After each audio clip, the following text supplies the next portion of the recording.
اصل ٹاپک کی طرف آتا ہوں. تو میں یہ عرض کر رہا تھا کہ نبی صلی اللہ علیہ وسلم نے فرمایا بڑھاپے جوانی کو غنیمت سمجھو. کس سے پہلے بھائی؟ بڑھاپے سے پہلے. اور اللہ نے مالی اسباب دیے ہیں, ہو سکتا ہے یہ ہمیشہ نہ رہیں. لوگوں کے کاروبار کیسے دھڑام سے نیچے آتے ہیں, تو آج اللہ نے وسعت دی ہے, اس کو غنیمت سمجھو اور زندگی کو غنیمت سمجھو موت سے پہلے. اب غنیمت سمجھنے کا مطلب کیا ہے؟ سارے موٹیویشنل اسپیکرز یہی بات کرتے ہیں کہ اپنے ٹائم کو آپ کیا کریں, سیو کریں, اور ٹائم ویسٹنگ بری چیز ہے اور وغیرہ وغیرہ. لیکن ایک بڑا ٹیکنیکل فالٹ ان کی دعوت میں یہ ہوتا ہے کہ یہ ٹائم ویسٹنگ کی ڈیفینیشن اللہ سے نہیں پوچھتے کہ اللہ کی نظر میں وقت ضائع کرنا کسے کہتے ہیں, اور انسانوں کی نظر میں وقت ضائع کرنا کسے کہتے ہیں. ایک آدمی زنا کر رہا ہے ٹینشن سے بچنے کے لیے, یہ ٹائم ویسٹ کر رہا ہے اللہ کی نظر میں. موٹیویشنل جو مذہب کو نہیں مانتے ان کی نظر میں یہ ٹائم ویسٹنگ نہیں بلکہ ریلیکس ہو رہا ہے. تو آپ جب کسی ریاست میں ہو, خدا کا قانون ہے نا, تو آپ کچھ بھی کر لو, آپ کامیاب اسی صورت میں ہو خدا راضی ہے آپ سے. کتنا آسان کر دیا نا اسلام نے, ہے بھائی. کامیاب کون ہے بھائی؟ جس کا اللہ راضی ہے, ختم. ناکام کون ہے؟ جس کا اللہ راضی نہیں ہے. اب ایک ہدف بنانا آسان ہو گیا کہ نہیں ہو گیا؟ اور جو کافر ہے نا, یہ کلابازیاں کھاتے رہتے ہیں ساری زندگی, یہ سوچتے رہتے ہیں کہ ہم کیوں ہیں. آپ نے دیکھا ہوگا اکثر ان کی جو ڈیبیٹ ہوتی ہے نا, اس میں یہ بحث اٹھائی جاتی ہے ہم ہیں کیوں, ہم ہیں کیوں, ہماری منزل کیا ہے.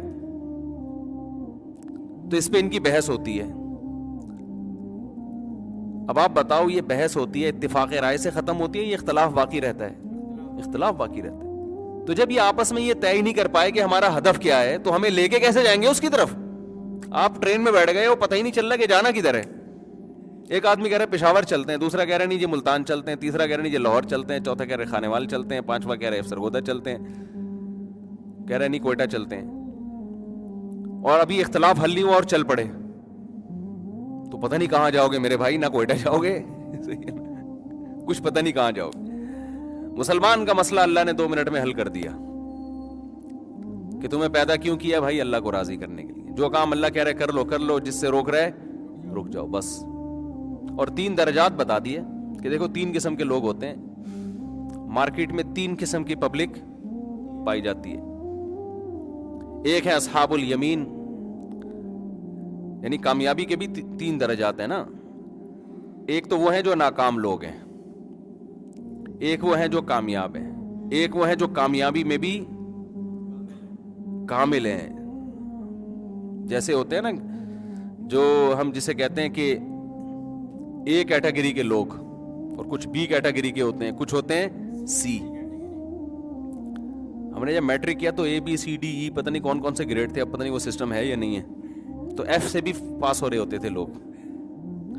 حکومت نے کوشش کی بھی تھی کہ جس حد تک پاس ہو سکتے ہو نا, ساری اے بی سی ڈی سی پہ ختم کر دو تاکہ فیل کوئی نہ ہو. پھر بھی بہت سے دبا کے فیل ہوتے تھے.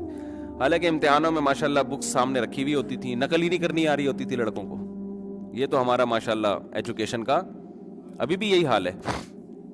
اسی وجہ سے میں کہتا ہوں لڑکوں سے, آپ 9th کلاس کون سی کلاس میں نہیں پڑھتے, آپ پڑھتے کہاں ہیں؟ نہیں پڑھتے ہوتے نا. تو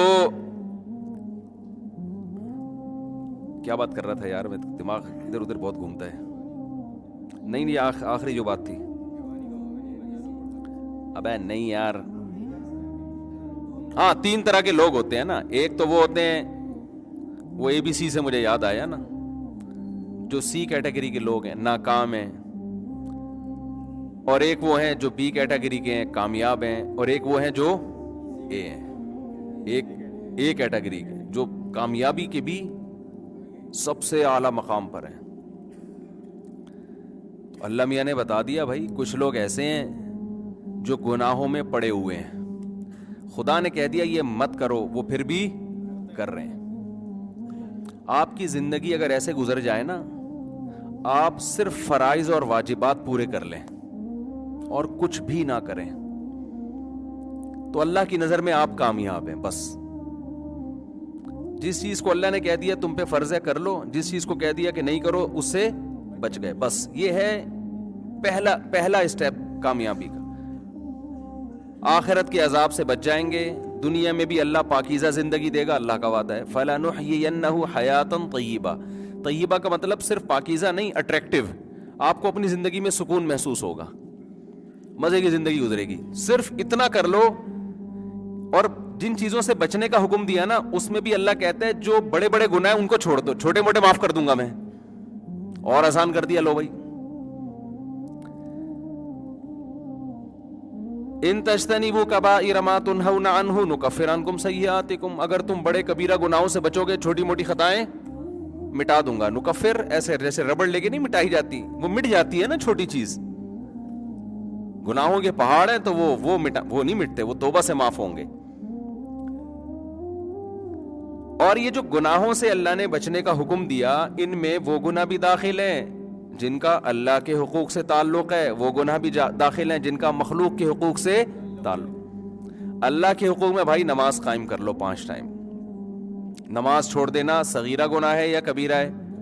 کبیرہ گناہ ہے. اس سے بڑا جرم اسلام میں ہے ہی نہیں. بس یہ سوچا کرو اگر چھوڑنے کی گنجائش ہوتی تو میدان جنگ میں دشمن کے سامنے لڑتے ہوئے اللہ کہہ دیتا کہ چھوڑ دو. وہاں اجازت نہیں ہے تو اب تو کوئی عذر چلے گا ہی نہیں. حالانکہ وہ سفر بھی تھا اور سامنے دشمن بھی ہے, وہاں اجازت نہیں دی.